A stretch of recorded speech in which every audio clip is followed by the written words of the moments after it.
Hello student, मैं दुर्गेश वर्मा आपको मेरे YouTube channel biology classes bye Durgesh sir में आपका स्वागत करता हूं। बच्चों, आज हम लोग क्लास 11th का रिस्पिरेशन इन प्लांट्स में एक नया टॉपिक स्टडी करेंगे। इससे पहले मैंने अपने प्रीवियस वीडियो में आप लोगों को एरोबिक रिस्पिरेशन टॉपिक को कंप्लीट किया है, जिसमें हम लोगों ने स्टडी किया था आपका टीसीएस साइकिल, याद जरूर होगा आप लोग को, और ईटीएस इलेक्ट्रॉन ट्रांसपोर्ट सिस्टम, ये दोनों कंप्लीट किया हूँ, आप लोग को याद होगा। आज जो हम लोग को टॉपिक स्टडी करना है वो है द रिस्पिरेटरी बैलेंस शीट। मतलब यहाँ पर हमें यह प्राप्त करना है कि हमारे जब रिस्पायरेशन कंप्लीट होता है तो उसमें किस तरीके से संतुलन बना रहता है, किस किस तरीके से पाथवे चलते रहते हैं, और अंत में कितने मॉलिक्यूल ऑफ एटीपी का फॉर्मेशन होता है, यही बताना है। तो मैं आशा करता हूँ आप मेरे वीडियो को देख रहे होंगे, आपको मेरे सभी टॉपिक क्लियर हो रहे होंगे। अगर डाउट हो तो ज़रूर हमसे पूछा करिए, मैं आपके डाउट को क्लियर करूँगा। आप लोग डरिएगा नहीं, आप लोग पूछते रहिएगा, ठीक ना। तो देखिए, अगला आज का जो टॉपिक है वो क्या है, द रिस्पिरेटरी बैलेंस शीट। इसमें हम लोग को बताया गया है, it is possible to make calculations of the net gain of ATP for every glucose molecule oxidise. कितना आसान तो है। यहाँ पर यही बता रहा है कि प्रत्येक ग्लूकोज मॉलिक्यूल के ऑक्सीडाइज होने से कितने एटीपी प्राप्त किए जाते हैं, कितना शुद्ध एटीपी प्राप्त होता है। नेट का मतलब होता है पूरी तरह से कितना एटीपी प्राप्त होता है, इसका कैलकुलेशन अब पॉसिबल है, क्योंकि हम लोगों ने पूरा टॉपिक कंप्लीट कर लिया है। तो अब यही बोल रहा है कि अब यह संभव है कि आप कैलकुलेशन कर सकते हैं कि कितना एटीपी प्राप्त होता है प्रत्येक ग्लूकोज मॉलिक्यूल के ऑक्सीडाइज होने से। कितना आसान तो है बेटा। But in reality this can remain only a theoretical exercise.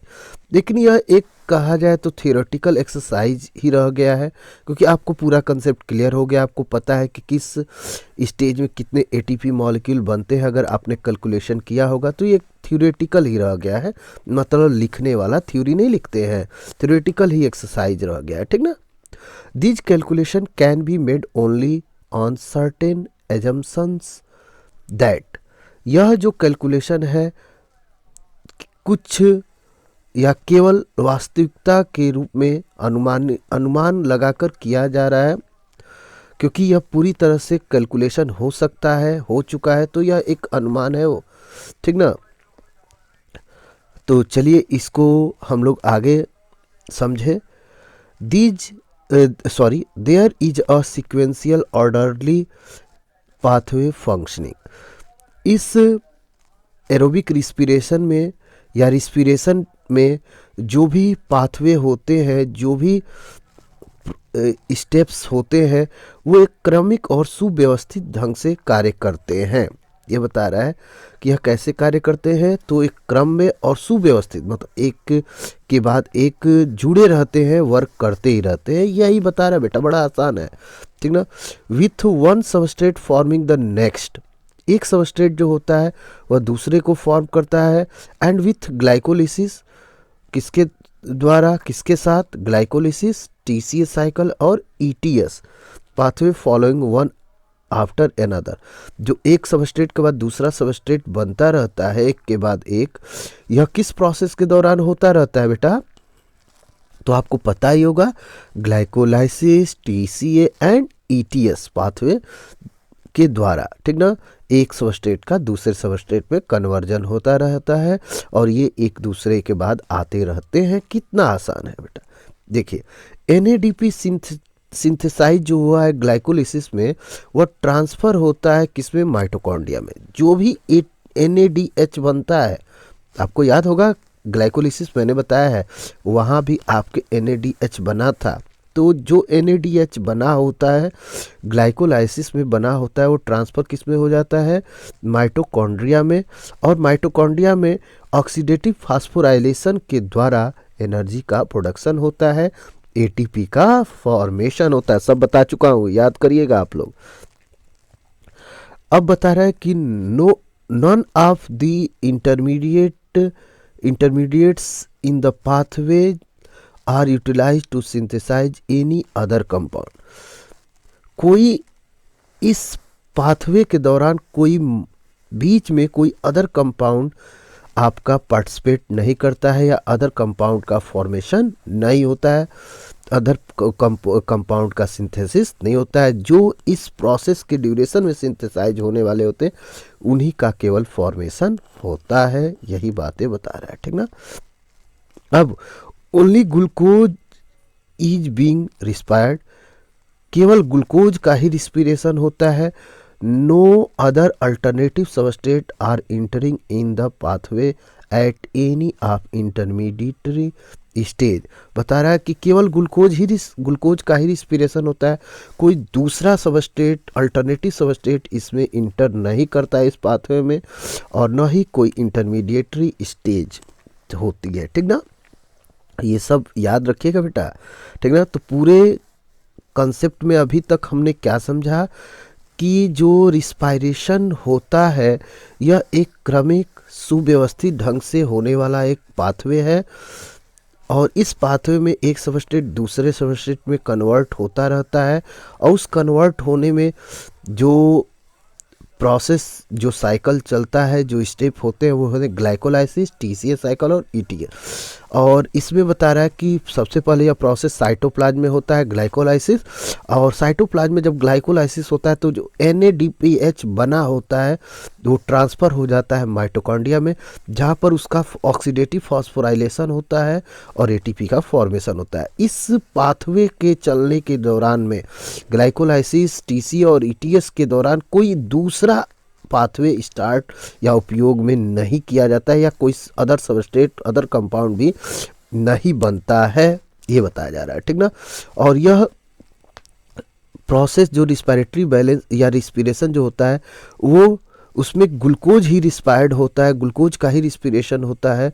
Only glucose is रिस्पायर्ड, केवल ग्लूकोज ही रिस्पायर्ड होता है, कोई दूसरा सबस्ट्रेट रिस्पायर्ड नहीं होता है, ठीक ना। ये भी बातें बता रहा है, और न ही कोई इंटरमीडिएट स्टेज आता है, ठीक ना।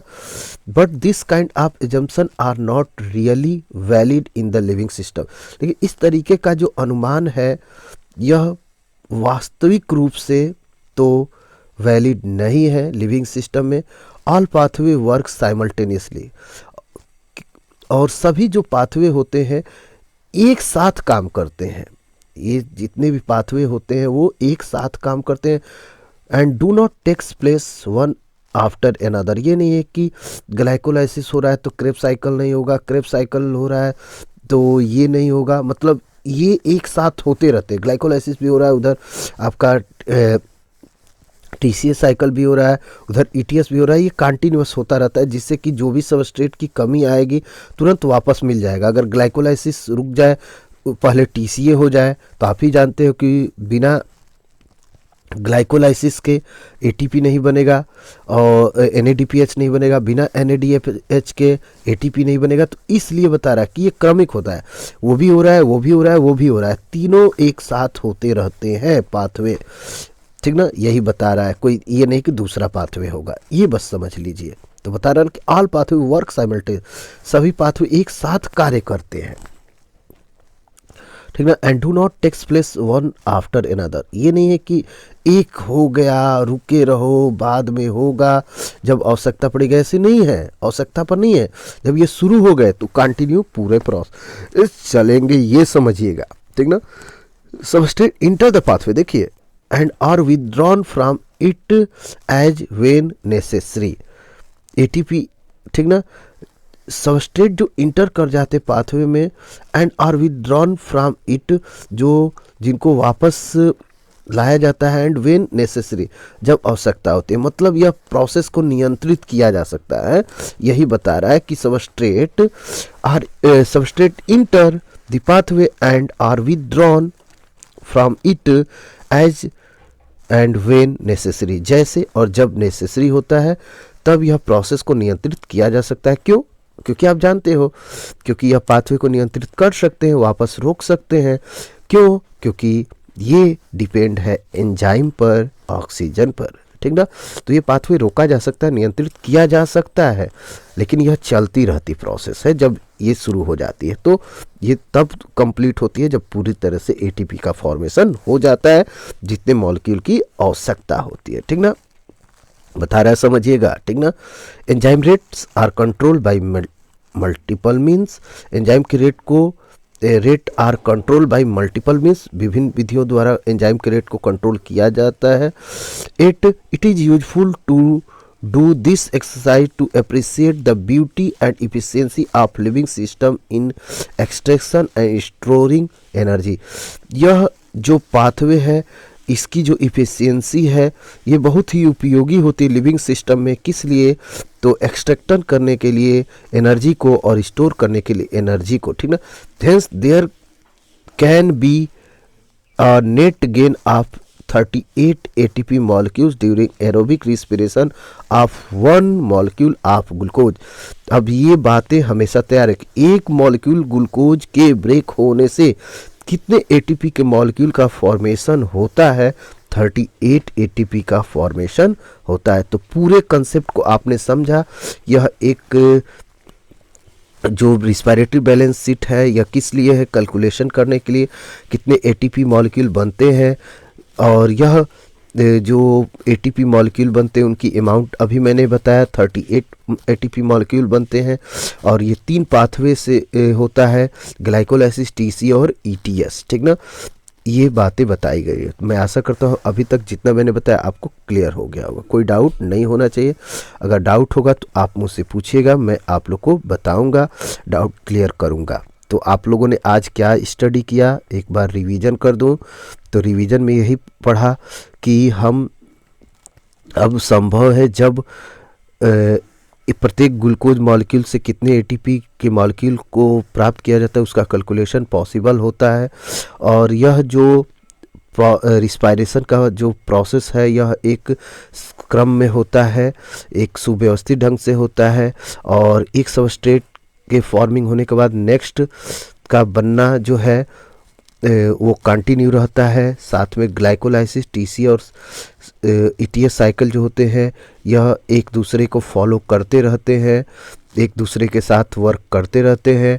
एनएडीपीएच जो ग्लाइकोलाइसिस बना होता है वो ट्रांसफ़र हो जाता है कहाँ पर? तो माइटोकॉन्ड्रिया में, जहाँ पर एटीपी का फॉर्मेशन होता है। कोई दूसरा इंटरमीडिएट कंपाउंड नहीं बनता है, जो होता है वही वर्क में आता है, ठीक ना। और ये सभी पाथवे जो होते हैं यह साइमल्टेनियसली होते हैं, एक साथ होते हैं, ठीक ना। और अंत में एटीपी के मॉलिक्यूल का फॉर्मेशन होता है, 38 एटीपी मॉलिक्यूल। तो मैं आशा करता हूँ आपको अभी तक समझ में आ गया होगा।